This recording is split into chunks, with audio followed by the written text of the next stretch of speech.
Bienvenidos y bienvenidas a su programa Monseñor Romero y la misión del Evangelio. Un programa que lleva dos objetivos: conocer a Monseñor Romero y estudiar la Sagrada Escritura con un juicio crítico desde la teología de la liberación. Cada día tendremos un encuentro con Monseñor Romero y con el Dios de Jesús.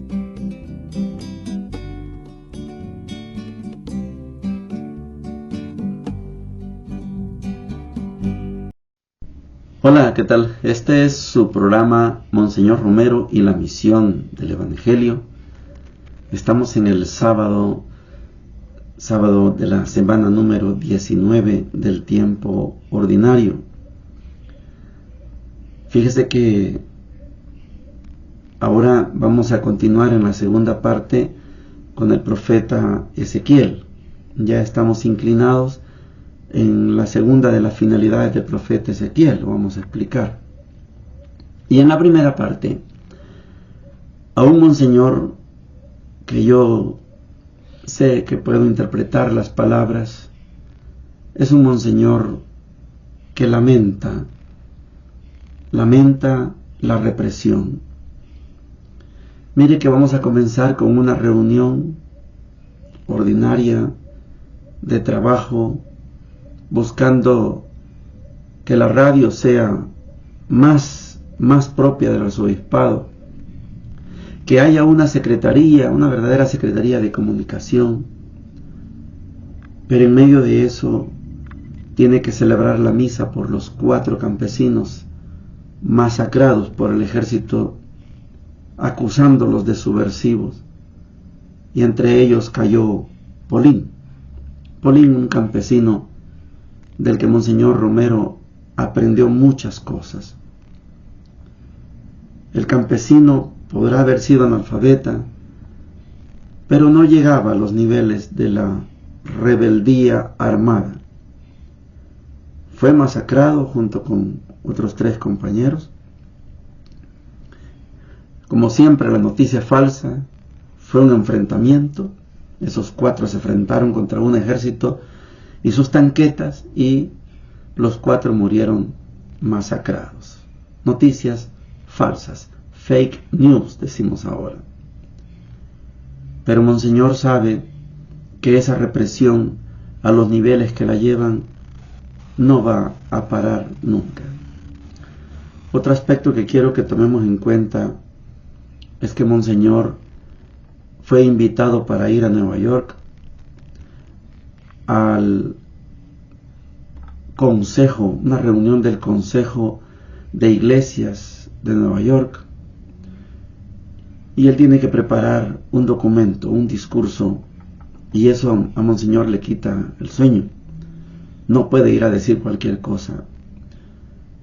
Después Monseñor resuelve, creo yo por las buenas, el problema de un sacerdote, del padre Joaquín Brizuela. La gente no lo quiere enciudadarse porque hay un conflicto con una religiosa, y Monseñor sugirió que se fueran los 2, y el padre Brizuela ya encontró un modo.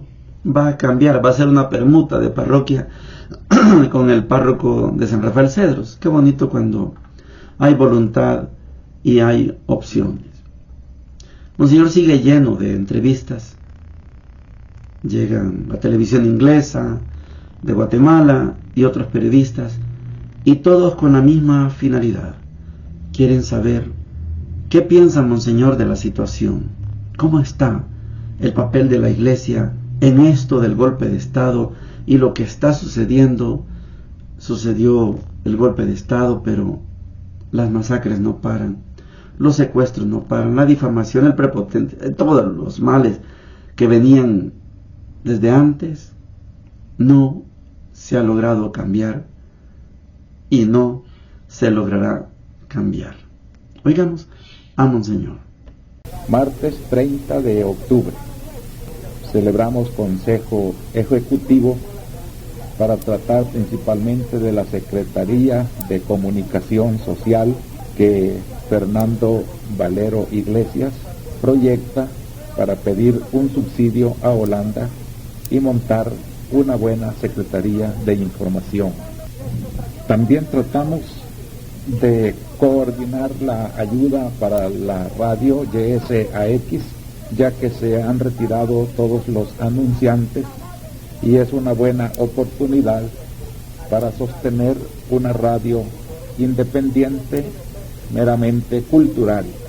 Se encargaron el gerente Teto Zamur y el padre Gregorio Rosa de ultimar detalles para esta campaña de sostenimiento de la radio. Fui a ver al médico, el doctor Basagoitia, después de llevarle exámenes de sangre, y gracias a Dios me dice que la salud está bien, aún mejor que en el último examen que me hizo. Le doy gracias a Dios y le prometo seguir usando mi vida al servicio de su iglesia.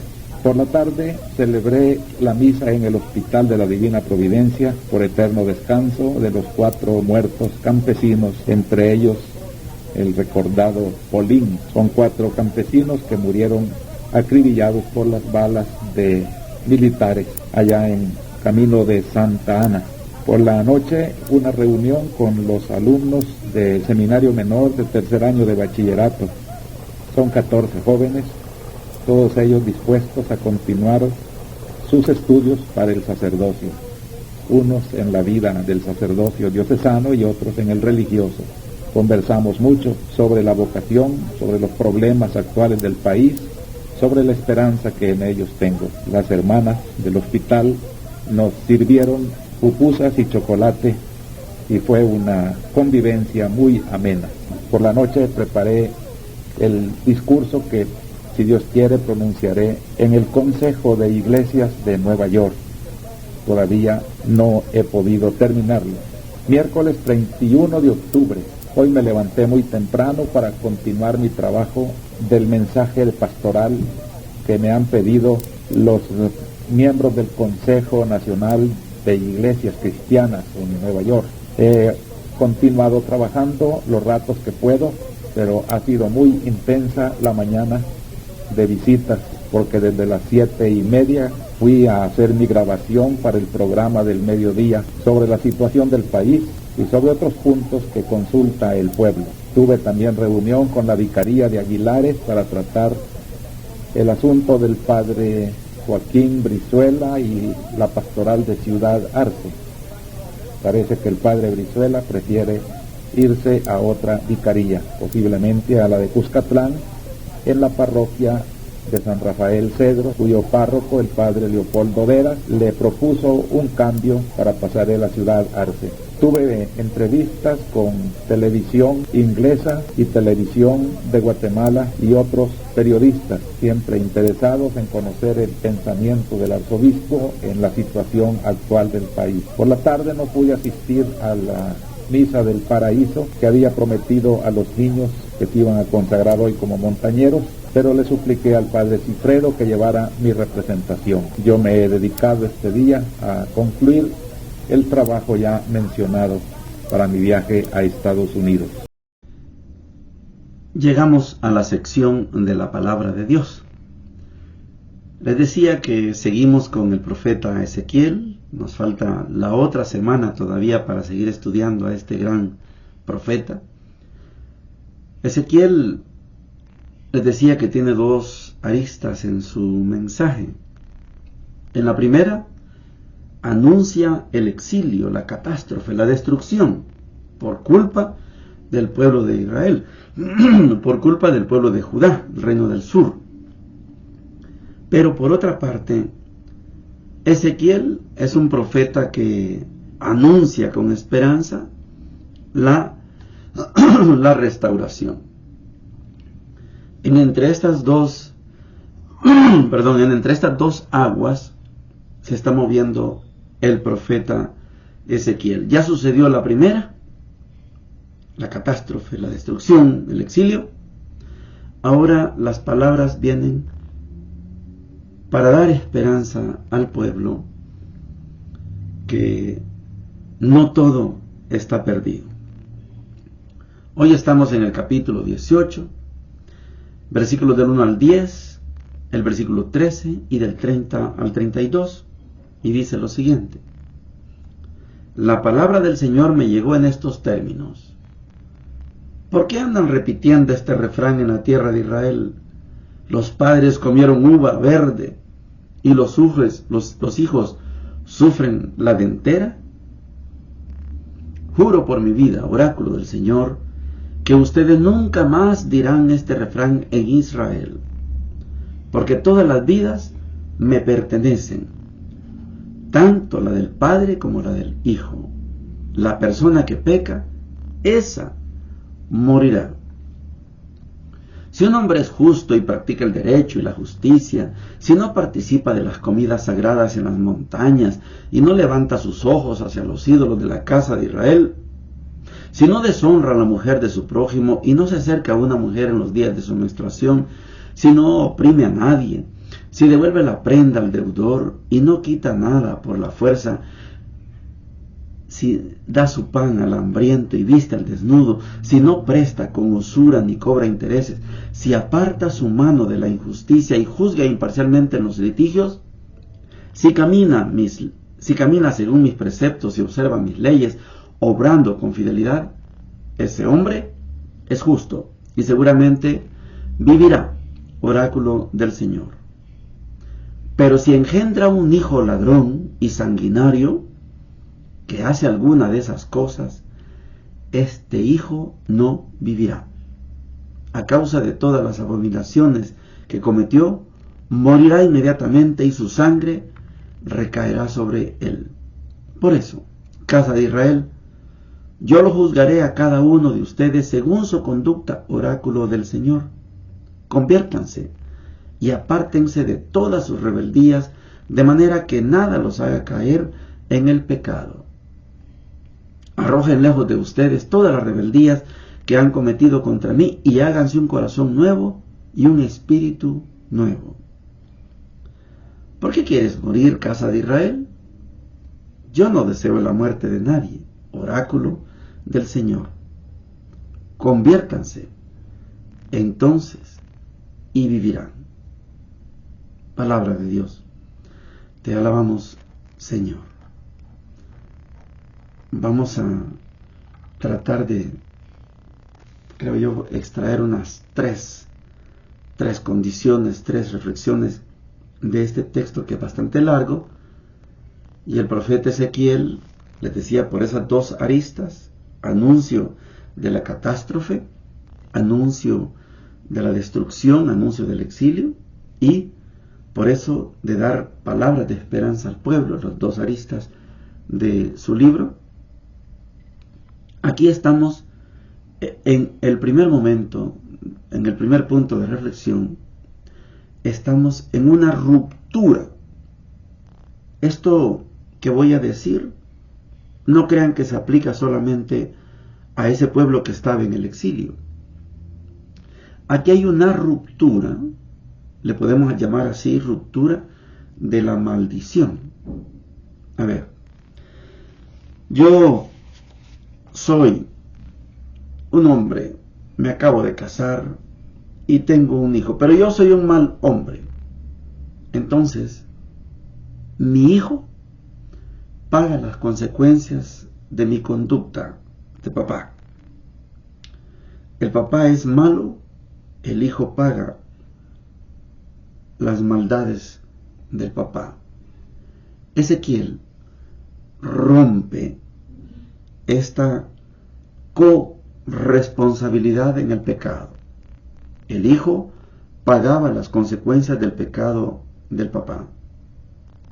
Y así la maldición venía de generación en generación. Nuestros padres, tatarabuelos, se portaron mal, por eso lo pagamos nosotros los nietos. Ezequiel rompe. Cada uno es responsable de sus actos. Cada uno. Cada una. Esa es la primera parte. Se rompe esa maldición. Yo no heredo maldición. Yo soy responsable de mi actitud. No me importa si papá y mamá fueron malos. Y al revés, si mi papá y mamá fueron buenos, yo no voy a heredar esa bendición, porque yo soy responsable de mis actos. Esta es la primera reflexión. La segunda reflexión es que esta ruptura con la maldición, el hijo no va a pagar las consecuencias del papá. Segunda reflexión, el papá es responsable de que ese hijo sea un buen hombre, una buena mujer. No queda impune si un papá solo engendra y hay que vea cómo salga ese hijo, no importa si me sale ladrón, asesino, sicario, no. El profeta Ezequiel hace responsable al papá. Vamos a poner también el papel de la mamá, para que el hijo sea verdaderamente una persona virtuosa, que no sea una pecadora, que no sea un pecador. Esto está bien, que se rompió la maldición, el hijo no tiene que pagar los platos rotos del papá, está bien, pero ahora el papá, la mamá, debe procurar que su hijo no sea un ladrón, un asesino, un asaltante. Es responsabilidad del papá. Si el hijo sale ladrón, asesino, sicario, paga el hijo porque va a morir en el momento, pero también le devuelve la maldición al papá. Y el tercer punto, que no es menos importante, yo lo quisiera ver desde el amplio horizonte de la filosofía que tenía el pueblo de Israel respecto a su Dios. Dios siempre fue fiel, nosotros fuimos infieles. Ahora estamos en una tierra extranjera, estamos en Babilonia, estamos en el exilio. Pero Dios no abandona a su pueblo. Voy a repetir, Dios no abandona a su pueblo. Fíjese que esto puede pasar desapercibido, pero no debería pasar desapercibido. ¿Qué sucede? Que Dios, en aquel conflicto de Dios contra otros dioses, que es una etapa de la historia de Israel, ellos crecieron, convivieron con una cantidad de dioses. Abraham, en Mesopotamia, había muchos dioses. Y el Dios, Yahvé, Jehová, Elohim, Shaddai, como le quiere llamar usted, el Dios, se le aparece uno. Hay tantos dioses, se le aparece uno. Y Abraham le cree a este uno. Cuando están esclavos en Egipto hay un montón de dioses. Pero al sacarlos por mediación de Moisés en el desierto, Dios, el mismo Dios de Abraham, el mismo Dios de Isaac, el mismo Dios de Jacob, se le aparece como se le apareció a Moisés. Hay otros dioses. Entonces, para la primera etapa de Israel, mi Dios es mejor que todos los dioses. O sea, hay otros dioses. En este momento de la parte final de la pericopa de hoy, Dios dice una sentencia.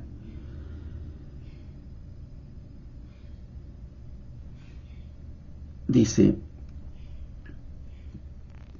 casa de Israel, yo lo juzgaré a cada uno de ustedes según su conducta, oráculo del Señor. Conviértanse y apártense de todas sus rebeldías, de manera que nada los haga caer en el pecado. Arrojen lejos de ustedes todas las rebeldías que han cometido contra mí y háganse un corazón nuevo. ¿Por qué quieres morir, casa de Israel? Yo no deseo la muerte de nadie, oráculo del Señor. Conviértanse entonces y vivirán. Este Dios es Dios de Israel, Y este Dios de Israel podría haberse quedado en Israel, en la tierra prometida. Pero Dios, según Ezequiel, se ha trasladado a Babilonia. Porque Dios nunca abandona a su pueblo.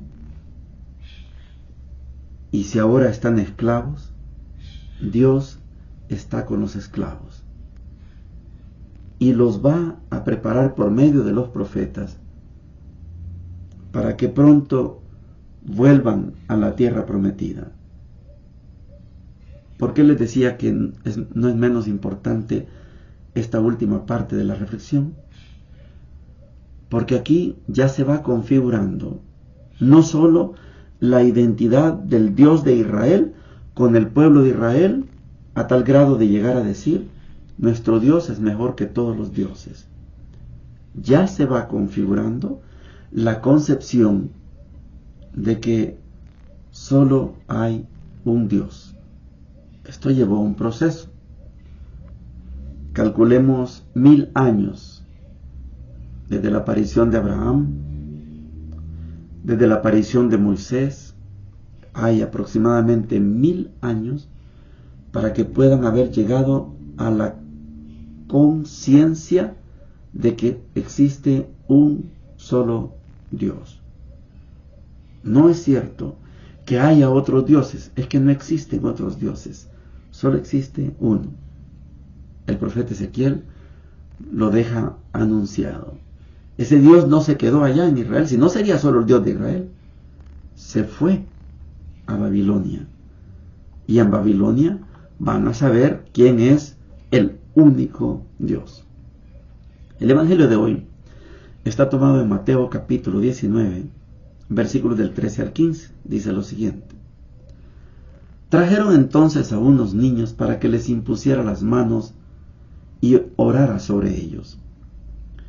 Los discípulos los reprendieron, pero Jesús les dijo: dejen a los niños y no les impidan que vengan a mí, porque el reino de los cielos pertenece a los que son como ellos. Y después de haberles impuesto las manos, se fue de allí. Palabra del Señor. Gloria y honor a ti, Señor Jesús. Yo espero que este texto que estamos meditando del Evangelio de Mateo capítulo 19, del 13 al 15, que son 3 versículos nada más, una cosa chiquita, pero tiene una profundidad cuando ya tenemos los elementos para analizar cada evangelio por separado. Me voy a tratar de explicar. En la cultura que Jesús compartió, conoció, el niño varón, el macho, cuando cumplía 12 años, tenía derecho y el deber de asistir a la sinagoga donde estaban los maestros y daban instrucción en Sagrada Escritura.